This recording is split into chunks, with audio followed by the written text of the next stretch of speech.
So, you know how hiring has always felt a little bit like, well, a bit of an art, all about gut feelings? Well, that's all changing. Today, it's becoming a science.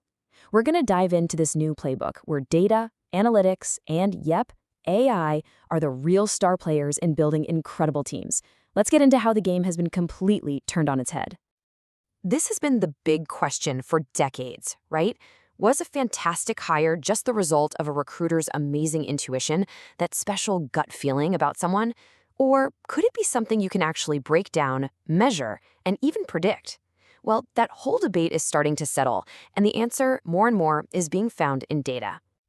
All right, so here's our game plan for this explainer. First, we'll get into this new data-driven playbook. Then, we're going to look at the key numbers that make up the hiring funnel. From there, we'll see how AI is shaking things up, how all this data can lead to much fairer hiring, and finally, we'll take a peek into the future of predictive recruiting. Okay, so what is this new playbook really all about? Well, it's about a huge shift. It's moving away from making decisions based on hunches, looking at a resume and just thinking, this one feels right. Instead, it's about building a system where every single step is informed by actual data. Recruitment analytics is basically the new compass for building a winning team. Think about it like a professional sports team. The old school way was a scout watching a player and saying, yeah, I like the look of this kid. The new way is all about analyzing every possible statistic to predict how that player will perform in the future. And that's exactly what companies are doing now, applying that same level of deep analysis to build their own all-star rosters. So, to make these data-driven decisions, you first need, well, data. And in recruiting, it all starts with understanding what's called the hiring funnel. This is the basic journey every candidate takes, and it's where we find our most important numbers. It starts off really broad at the sourcing stage, where you're just trying to attract applicants. Then you narrow it down through screening and interviewing. Finally, you extend an offer, and if they accept, you've got a new hire. The cool part is, by tracking how many candidates move from one stage to the next, you can pinpoint exactly where your process is working and, more importantly, where it's breaking down. Okay, our first key metric is time to fill. Think of this as the pulse of your hiring process. It's not just about speed. A long time to fill means an empty desk, lost productivity, and a team that's getting burned out picking up the slack. By analyzing this number, you can spot the bottlenecks. Is it sourcing? Is it interview scheduling?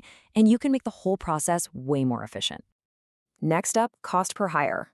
This is basically the price tag on finding new talent. Every single dollar you spend on job ads, recruiter fees, or software gets factored in. Tracking this tells you which channels are absolute gold mines for great candidates, and which ones are just money pits. This lets you invest your budget where it really counts. Now, this metric, quality of hire, is arguably the most important one of all. It answers the ultimate question: did we actually make a good hire? It looks past the resume and the interview to measure what really matters: their performance, their productivity, and whether they stick around. This is where recruiting stops being just a cost center and really proves its value to the entire business. And that's really the big takeaway here. It's not about tracking numbers just for the sake of it. It's about using those numbers to get a real, tangible business advantage, to build better teams, faster and more efficiently than your competition. Okay, so we have the metrics to understand our performance. Now let's talk about the engine that can seriously supercharge it: artificial intelligence.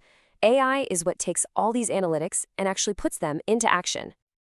AI is no longer just a buzzword here. It's a super practical tool. It can screen thousands of resumes in seconds, score candidates on totally objective criteria, and it can even identify passive talent. Those amazing people who aren't even looking for a job but would be perfect for a role. And crucially, it helps strip out a lot of the unconscious human bias from that initial screening process. This comparison really highlights the difference. A human recruiter might spend a whole day looking at 100 resumes, and their own biases could sneak in. An AI can process thousands in just a few minutes, applying the exact same objective rules to every single one.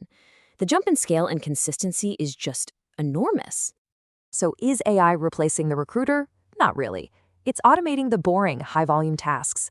This frees up the human recruiters to do the high-value work: talking to top candidates, understanding what motivates them, and really selling them on the company. You could say AI handles the science, so recruiters can master the art. Now, beyond just speed and cost, analytics has another, even more profound impact.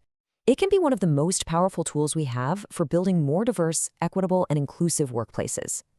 This chart shows a really common problem. So here, a company starts with a perfectly diverse applicant pool, right? 50-50. But then look at the final group of hires. That diversity is gone. Data makes this drop-off totally impossible to ignore. It forces us to ask the tough question. Where in our funnel are we losing great candidates, and what bias in our process is causing it? And this isn't just a theory. There are real-world case studies, like this one from the financial services industry, that show when AI is trained properly on objective data, it can significantly reduce bias in screening and lead to much more diverse hiring outcomes. And this is the real power of analytics in this space. It helps companies move from simply talking about diversity to systematically building it. Data provides the objective feedback you need to turn a well-meaning goal into a measurable, repeatable outcome. This brings us to the final frontier of recruitment analytics. So far, we've gone from measuring the past to optimizing the present. So, the next logical step is predicting the future. This is the ultimate goal.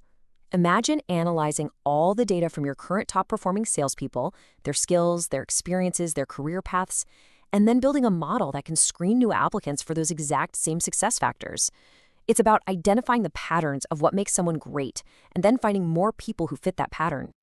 And that leaves us with a fascinating question to chew on. As these models get better and better, as the science of hiring gets more and more precise, what's the role of the human? Is it just about culture fit, mentorship, or something else entirely? Data has given us a powerful new playbook, but in the end, it's still up to us to write the final chapter. Thanks for joining me.